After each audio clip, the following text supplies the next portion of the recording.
Olá a todos, bem-vindos. Vamos iniciar agora o nosso curso sobre conjuntos e funções. Esse curso ele vai ser baseado na obra de Fundamentos de Matemática Elementar, mais especificamente no volume 1. Os autores são Ies e Murakami. Noções de lógica vai ser tratado logo no começo para dar um embasamento teórico sobre as formulações matemáticas que nós utilizamos comumente em matemática. Conjuntos vai ser a teoria dos conjuntos, união, intersecção, diferença de conjuntos, conjunto universo, conjunto vazio. Conjuntos numéricos seriam os números naturais, inteiros, racionais, irracionais e reais como um todo. Vamos estudar as relações tratadas no plano cartesiano. E o estudo de relações ele fecharia praticamente um ciclo antes de nós iniciarmos o estudo de funções. Teremos introdução às funções, aqui tratando de domínio, imagem, conceitos de funções. Aqui nós trataremos da função do primeiro grau, basicamente, é a função de uma variável e essa variável é elevado a 1. Essa aqui seria a função quadrática, o x, que é a única variável envolvida, estaria elevado a 2 ao quadrado, por isso o nome quadrática. Função modular. Nós vamos primeiro tratar o que é módulo. O módulo ele seria a quantidade sempre positiva de uma dada variável ou de um número.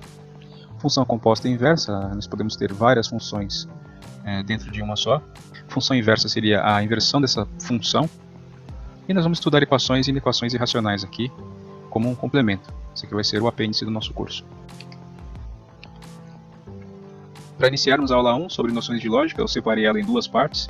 Nós vamos tratar basicamente da parte 1, que lida com proposições, negações, proposição composta baseada em conectivos, condicionais, tautologias e proposições logicamente falsas. Iniciando aqui o estudo de proposições, o que seria uma proposição? Uma sentença com sujeito, verbo e predicado, sendo que isso aqui é o verbo de ligação. Esse aqui é o verbo de ligação, que nesse caso seria o verbo ser. Então eu digo que uma coisa ela é ou essa coisa não é. Nós temos aqui o verbo de ligação aqui explícito, é e por aí vai. Eu estou dizendo que 9 é diferente de 5, estou dizendo que 7 é maior que 3, que 2 é um número inteiro e por aí vai. Nesse primeiro caso aqui nós temos que 9 é diferente de 5.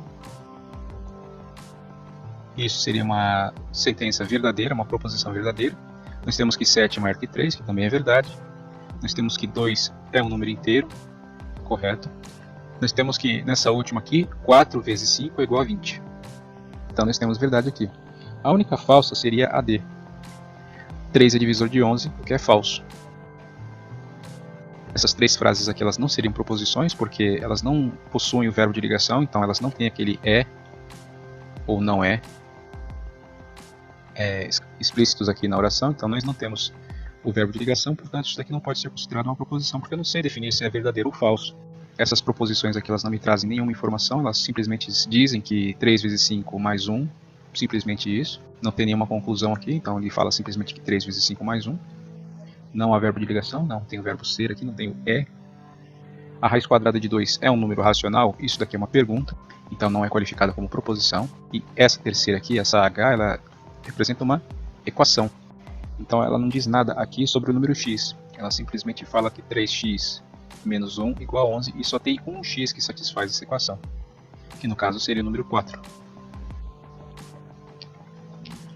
Bom, a partir das proposições nós podemos fazer as suas negações, respectivamente. Nós temos que a primeira seria 9 é diferente de 5, o que é verdade. E nós temos que 9 é igual a 5, o que é falso. Então, sempre que nós tivermos a negação de uma proposição, se ela é verdadeira, a sua negação será falsa. Nós temos aquela D, por exemplo. 3 é divisor de 11, que é uma mentira, é falso. 3 não é divisor de 11. Mas se eu negar aqui, e se eu disser aqui tio P, o que seria a negação de P, seria 3 não é divisor de 11, o que era falso se torna verdadeiro. Então esse que é o princípio da negação aqui. O que é verdade vira falso e o que é falso vira verdade.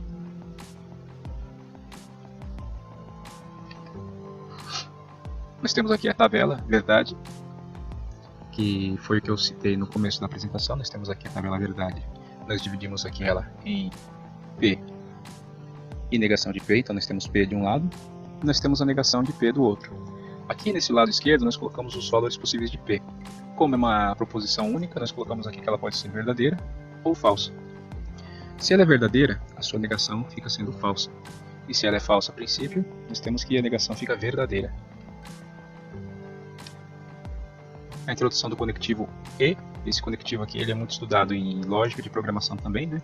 Quem já mexeu com pelo menos um Excel entende como que funciona esse conectivo aqui. Então, se eu tenho pelo menos uma proposição falsa entre as duas que eu vou fazer a ligação com esse conectivo, se for falsa pelo menos uma, então toda proposição composta ela vai ser falsa. Eu vou dar um exemplo aqui. Nós temos aqui que 2 é maior que 0, então isso é verdadeiro.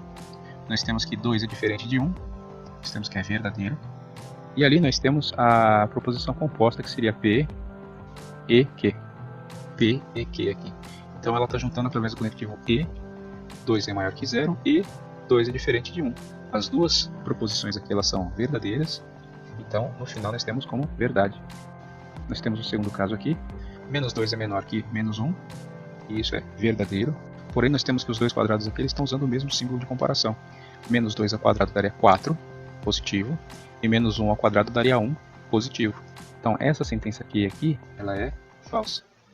E como nós temos pelo menos uma falsa entre as duas, esse resultado aqui de P e Q ficaria assim. Menos 2 é menor que menos 1 e menos 2 ao quadrado menor que menos 1 ao quadrado. A conjunção aqui seria falsa, então fica sendo como falso. O P e Q nesse caso, como eu tenho pelo menos uma delas aqui falsa, vai ser falso no final. Nós temos esse outro exemplo aqui. P é um quadrado de lado que tem diagonal 2A, o que é falso. A diagonal do quadrado de lado A vai ser a raiz de 2, então isso daqui seria falso. Nós temos que um quadrado de lado A tem área A ao quadrado, nós temos que é verdadeiro, porque a área do quadrado é A ao quadrado. Só que a conjunção aqui, P e Q, ela vai resultar em falso. Por quê? Porque pelo menos uma das proposições aqui acima, a P ela é falsa. Se uma delas só é falsa, nós temos que toda a conjunção ela vai ser falsa. Então aqui o resultado vai ser falso. E nós temos essa última aqui, que trata de divisores. Nós temos 2 é divisor de 5, o que é falso. E nós temos 3 é divisor de 5, o que também é falso. Por fim, aqui diz que P e Q seria 2 é divisor de 5 e 3 é divisor de 5, que é uma proposição composta falsa, porque ambas aqui elas são falsas. Se pelo menos uma delas é falsa, o E, que é a conjunção aqui, ela vai dar falso no final. Aqui está a tabela verdade de P e Q.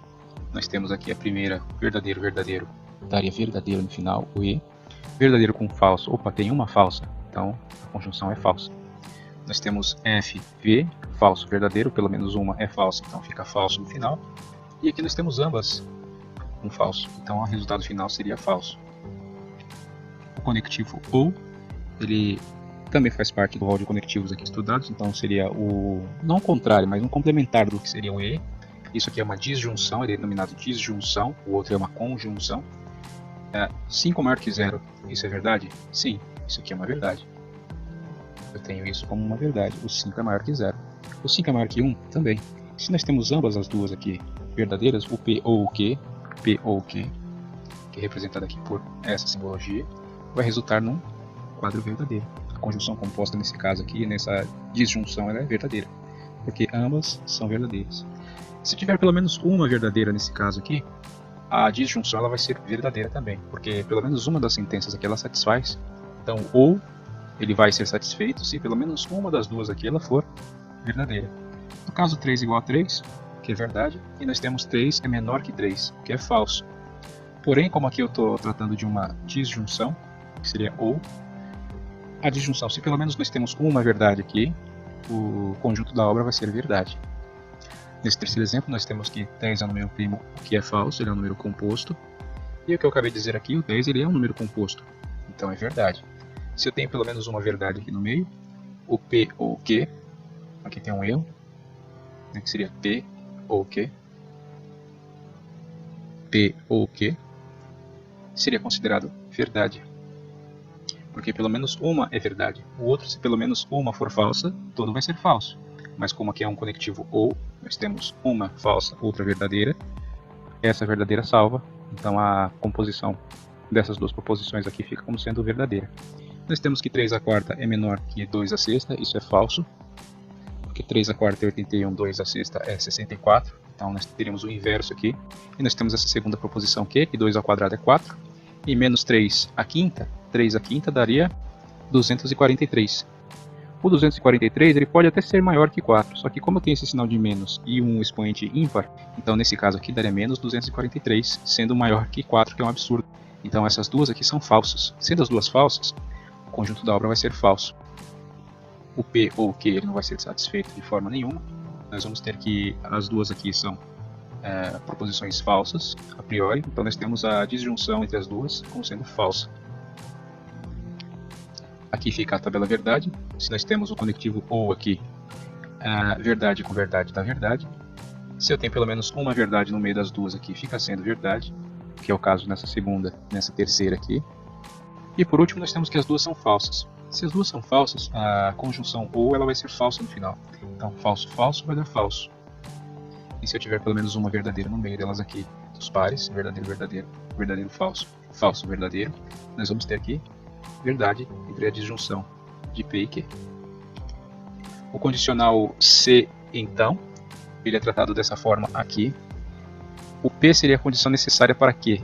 O P seria a condição necessária para Q. No condicional, a proposição P é o antecedente e o Q é chamado de consequente. Nós temos aqui a tabela verdade do condicional se, então. Então ele vai ser verdadeiro se nós tivermos as duas verdades aqui, em P e Q. Se eu parto de uma proposição verdadeira e chego numa proposição falsa, isso é falso. É o único caso que eu tenho de falso aqui nesse condicional, se, então. Tudo bem? Se eu partir de uma falsa e chegar numa verdadeira, eu tenho como verdade. E se eu partir de uma falsa, eu sempre vou ter uma proposição falsa. E isso vai me resultar em verdadeiro. Vejam que o único caso aqui de termos resultado como falso seria se eu partisse de uma proposição verdadeira e chegasse numa proposição falsa, o que é falso.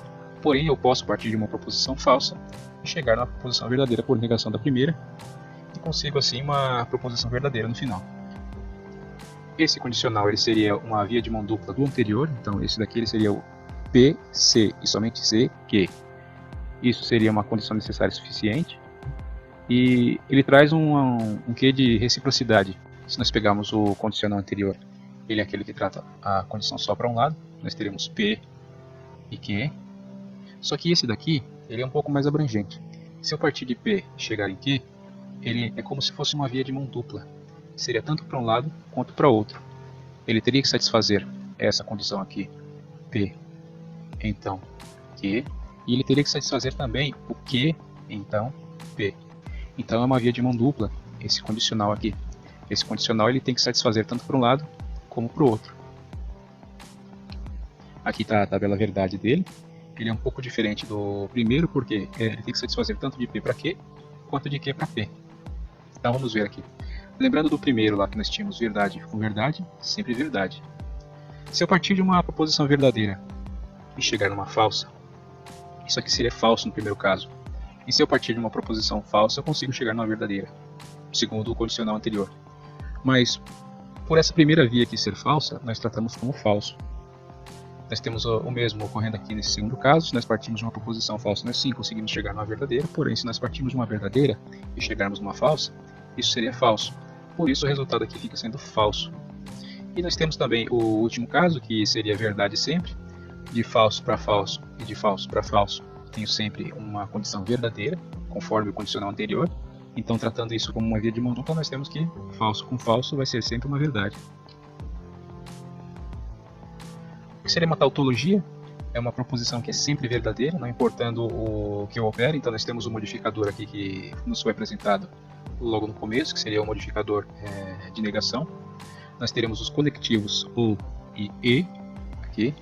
E nós teremos os condicionais também, o se, então, e o se e somente se. Se eu tiver uma dupla de proposições aqui e fizer operações com isso daqui, com esses conectivos, esses condicionais e o modificador, nós teremos uma tabela verdade que só apresenta valores verdadeiros na coluna de V. O que seria dado aqui, eu tenho essa proposição composta aqui, ela traz um modificador, a negação, ela traz o conectivo e ela traz o conectivo ou, além de um condicional aqui, se, então. Fazendo essas operações aqui, eu já vou mostrar no minuto como se faz, nós temos sempre condições verdadeiras aqui. eu teria aqui que P, e ele poderia assumir esses valores aqui, fazendo um cruzamento entre as condições que eu poderia ter em Q. Nós temos verdadeiro com verdadeiro, verdadeiro com falso, falso com verdadeiro e falso com falso, que seriam as 4 condições admissíveis aqui. Nós temos as duplas, que seria verdadeiro verdadeiro aqui, verdadeiro falso, falso verdadeiro, falso falso.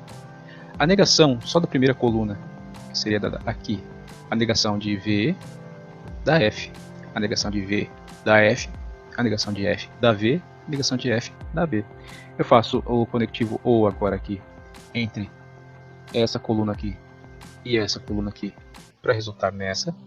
Então o resultado aqui dá essa coluna, que dá uma condição sempre falsa para todas as condições que eu coloquei ali. Se eu fizer agora o Q ou P, que seria essa coluna aqui, então eu pegaria o resultado entre, não mais essas daqui, eu pegaria o resultado entre Q e P, esse conectivo OU, então aqui seria OU. Se eu fizer o jogo aqui entre verdade e verdade, dá sempre verdade, verdade com falso dá sempre verdade no conectivo OU e por aí vai. Então eu monto essa coluna aqui, baseado nessas duas que eu tenho aqui à esquerda. E finalmente eu faço o condicional aqui, como sendo entre essas duas condições aqui, ok? Então isso aqui é o que vai resultar nessa coluna.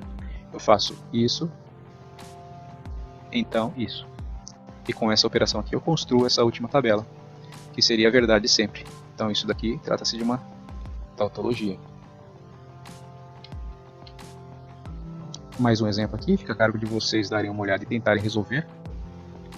O que eu sugeriria vocês fazerem seria esconder essa coluna, essas daqui e essa, para provar que eu sempre chego numa condição verdadeira. Então, no primeiro caso eu tenho o verdadeiro com verdadeiro e o E aqui verifica a verdade. Eu tenho a negação disso daqui, a negação desse seria falso. Eu tenho a negação de P, que nesse caso ela é verdadeira, fica sendo falsa. Eu tenho a negação de Q, que aqui ela é verdadeira no primeiro caso, seria falso. Eu tenho a conectivo OU unindo essas duas aqui anteriores, que seria falso, falso, e o OU daria falso. E eu tenho aqui a negação do P e o Q, que seria falso. E eu colocaria aqui esse C e somente C desse daqui. Esse daqui ele vai ser falso. Se eu tenho aquela via de mão dupla entre falso e falso sempre, então eu concluo que aqui é verdade sempre. Então isso aqui está correto. Faça a mesma coisa com os outros. Vou deixar esse segundo aqui a cargo de vocês fazerem, tá? E vou fazer o seguinte. Vou fazer esse daqui agora. P, E, Q, então aqui seria falso, porque pelo menos uma delas aqui é falsa. A negação de P, E, Q, que seria verdadeiro no caso, aqui, porque eu estou pegando essa aqui e aplicando o modificador, fazendo isso daqui virar verdadeiro. Eu tenho a negação do P, que nesse caso é F. A negação do P ela fica sendo verdade, verdadeira aqui. A negação de Q, que é verdadeira aqui, fica sendo falso. Eu tenho o conectivo OU entre a negação de P e a negação de Q, então seria entre esses dois aqui. Se eu tenho o OU, e pelo menos uma é verdadeira, fica sendo verdadeiro. E por fim eu tenho que o condicional que eu coloquei aqui vai ser entre essa coluna e essa coluna. Eu vou ter que V, C e somente C, V. Isso daqui vai ser sempre uma verdade. Eu concluo que essa terceira linha também é verdade. E eu deixo esse daqui também, o último, para vocês fazerem por conta própria, para vocês chegarem à conclusão de que nós temos verdadeiro aqui também. Então esse quadro aqui ele resume o que é uma tautologia. Temos aqui o resultado final, então comparem com o que vocês fizeram e com as duas demonstrações que nós fizemos juntos aqui. E uma proposição logicamente falsa seria o oposto do que é uma tautologia. Nós temos que na tautologia sempre tem verdadeiro na coluna de resposta. Eu também vou me utilizar do modificador, dos conectivos e dos condicionais para fazer as operações. E nós temos aqui um pequeno exemplo que seria P, a negação de P. Nós temos que o valor de P ele pode ser a princípio verdadeiro ou falso. Nós teríamos a negação que seria o oposto falso ou verdadeiro aqui, né, fazendo a correspondência. E nós vamos ter que o conectivo E, que seria a conjunção P, E, a negação de P, vai dar sempre falso. não importa o valor de P inicialmente. Nós temos aqui um exemplo um pouco mais abrangente. Ele seria composto de uma disjunção aqui, uma conjunção aqui, um conectivo OU e um conectivo E. Nós teremos uma negação para uma delas aqui dentro, parênteses aqui. E eu pegaria no final essa e aplicaria esse condicional aqui em cima dessa. E com isso eu faria o quadro resposta aqui, essa tabela verdade, que representaria sempre o valor falso para essa proposição composta aqui no final. A título de exemplo, nós podemos resolver isso daqui. Eu vou ocultar aqui. Vou ocultar isso aqui também só para a gente poder fazer o exercício aqui. Então, a negação de P. Quem é P nesse caso? Nessa primeira linha aqui, e eu vou destacar aqui em vermelho. Eu estou resolvendo primeiro esse quadro em vermelho. Tudo bem? Vou colocar aqui as respostas em azul. Então, se eu tenho verdadeiro para P aqui, a negação de P para verdadeiro seria falso. A negação de Q para esse caso aqui seria falso também. O P ou negação de Q, então eu teria que fazer para esse daqui, eu teria que fazer o P com a negação de Q. Então eu teria que pegar essa coluna aqui com essa coluna aqui e resolver essa. Então o P ou Q seria verdade ou falso. Verdadeiro ou falso com o conectivo ou seria verdadeiro. Tudo bem? Vou apagar aqui em cima só para poder dar prosseguimento. Eu tenho essa negação aqui, E, o original de Q, a negação de P, E, Q. Então eu precisaria usar essa coluna aqui e essa coluna aqui. Eu faria o conectivo E entre essas duas e resultaria nessa coluna aqui. Se eu fizer o E entre essas duas, eu vejo que é verdadeiro e falso. Então o resultado aqui será falso. E por fim, eu tenho aqui essas duas proposições aqui. Eu estou fazendo o condicional, que nesse caso é o C e somente C, entre essas duas aqui, entre essa e essa. Lembre-se que ela tem que ser uma via de mão dupla. Então estou usando esse conectivo aqui para realizar o resultado desse. Se eu tenho verdade, eu não consigo chegar numa proposição falsa. Porém, se eu tenho falso no começo, eu consigo chegar numa proposição verdadeira. Notem que a primeira que eu disse aqui, ela resultaria em um sinal de falso. Então isso daqui resulta em falso. Eu convido vocês a fazerem o restante dessa tabela e chegar ao resultado de que isso daqui é uma proposição logicamente falsa. Sempre vai dar falso aqui nessa coluna. Está aqui o resultado final para vocês, depois que tentarem fazer por conta, chegarem no mesmo resultado que eu cheguei aqui. E com isso eu concluo a primeira parte da nossa introdução à lógica. Esse é um tema muito utilizado em lógica de programação. E esse assunto ele faz parte do currículo de pessoal que estuda análise de sistemas. Quem estiver fazendo o módulo de matemática discreta na faculdade vai ver muita importância nesse tema. Vejo vocês na próxima. Até lá.